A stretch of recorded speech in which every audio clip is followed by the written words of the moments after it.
nós vamos falar sobre direito ambiental e especificamente sobre a Política Nacional de Proteção ao Meio Ambiente. Antes de adentrar ao assunto, é interessante mencionar que a crise ambiental começou a ser tema de discussão no cenário mundial na década de 60, considerando o aumento populacional, a exploração desenfreada dos recursos naturais, que consequentemente ocasionaram um aumento do descarte de resíduos na natureza. Ainda na década de 60 surgiu a ideia de desenvolvimento sustentável, envolvendo tecnologia, ciência e o equilíbrio do meio ambiente. No Brasil especificamente, os primeiros indícios dos planos que envolviam o desenvolvimento sustentável surgiu na década de 70, com o primeiro Plano Nacional de Desenvolvimento, o PND, que tratava, mesmo que de forma superficial, da agricultura e saúde pública aliadas ao saneamento e ao meio ambiente. Em 1973, depois da Conferência de Estocolmo, foi criado a SEMA, Secretaria Especial de Meio Ambiente. E logo em seguida, nos anos de 1974 e 1980, foram criados os segundo e terceiro Planos Nacionais de Desenvolvimento, que tratavam, agora sim, especificamente do desenvolvimento econômico de forma compatível à preservação do meio ambiente. Impulsionado por esses dois novos planos de desenvolvimento, foi então que em 1981 foi publicada a PNMA, Política Nacional de Meio Ambiente, que elencou em seu artigo 9º instrumentos auxiliadores da propagação e manutenção dessa Política Nacional de Proteção ao Meio Ambiente. Dentre esses três instrumentos, no inciso 7º, contém o Sistema Nacional de Informações sobre o Meio Ambiente, objeto específico dessa nossa breve explicação.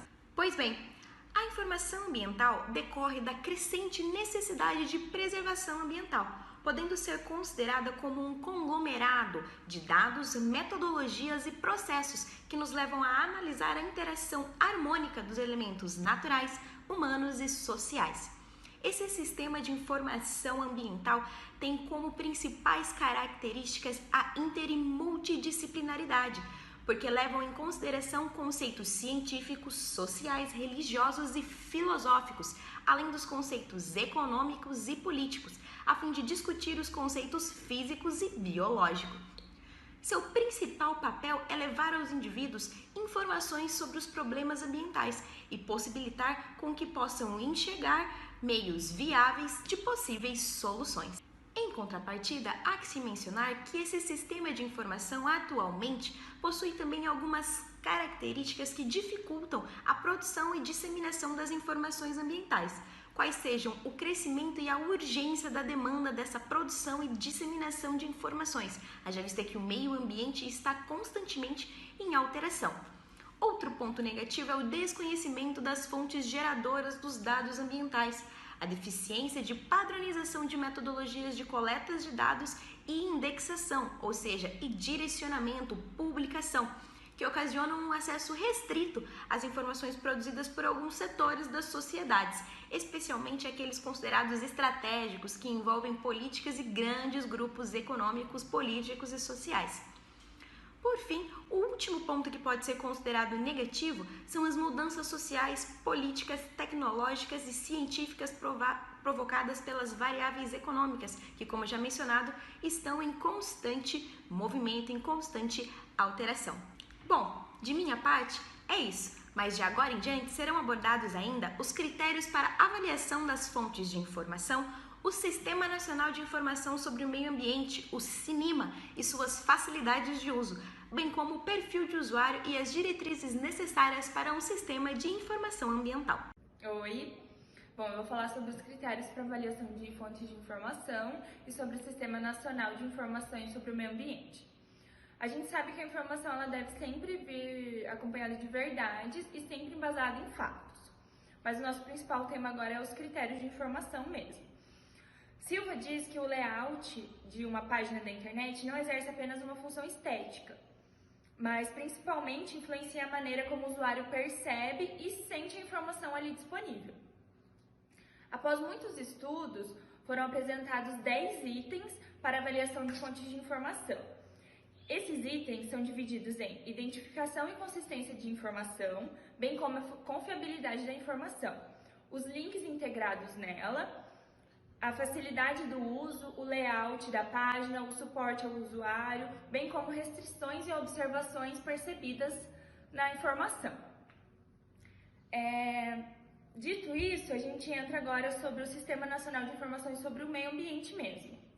É chamado de SINIMA, a sigla é SINIMA.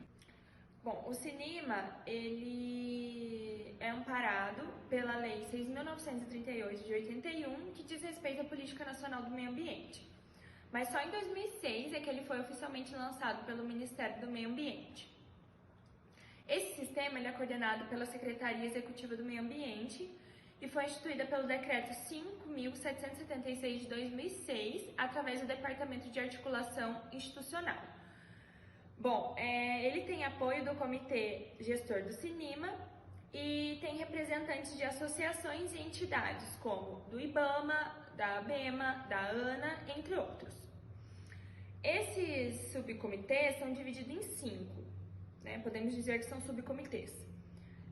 São eles sobre a padronização das unidades de informação, classificação e categorização, tecnologia de informação, gestão documental, estatística e indicadores ambientais. Cada comitê desse tem suas devidas finalidades e deve colocar as informações dentro dos padrões estipulados, dentro dos padrões certos sobre as informações do meio ambiente. É isso. Oi, gente, tudo bem? Eu vou falar um pouquinho para vocês sobre a facilidade do uso desse Sistema Nacional de Informações sobre o Meio Ambiente. A página inicial continha 23 links e apenas 9 se tratavam diretamente do SINIMA. E eram necessários apenas 3 links para chegar a essas informações, para chegar diretamente a essas informações. E, além de existirem glossários e manual de fontes de informação. Mas, se os demais critérios e subcritérios fossem seguidos, você conseguiria chegar a essa facilidade no uso desse sistema. Então, Silva, ao explorar 3 links específicos da recuperação da informação disposto no centro dessa página, ele percebeu que ficou explícito as finalidades atribuídas a cada uma dessas ferramentas de acesso à informação. O geoprocessamento, que é uma dessas ferramentas, é um instrumento para obtenção, para difusão, para processamento de dados espaciais, que vai conter mapas e imagens de satélites. As ferramentas livres de geoprocessamento, como o ICREGEO, eles vão gerar mapas compondo dados geográficos do Brasil ou regiões específicas, podem estar ligados com o Google Maps, e também é possível gerar dados geográficos existentes no MMA ou também outras instituições. Quanto às ferramentas de acesso à informação, elas podem ser encontradas no homepage do Ministério do Meio Ambiente e também estão vinculadas à Secretaria Executiva do Ministério. O autor ele observa que em integração do banco de dados e os sistemas de informação estão os links para outros portais, para outros sistemas de informação também ligados ao meio ambiente. Então, no entendimento de Silva, ele conclui que o SINIMA é um bom exemplo de uma boa qualidade das fontes de informações produzidas pelo poder público na internet, nas plataformas, no meio tecnológico, né? E é um modelo, sim, a ser seguido de acesso à informação. Agora eu vou falar um pouco sobre o perfil do usuário. Por que é importante o conhecimento desse perfil?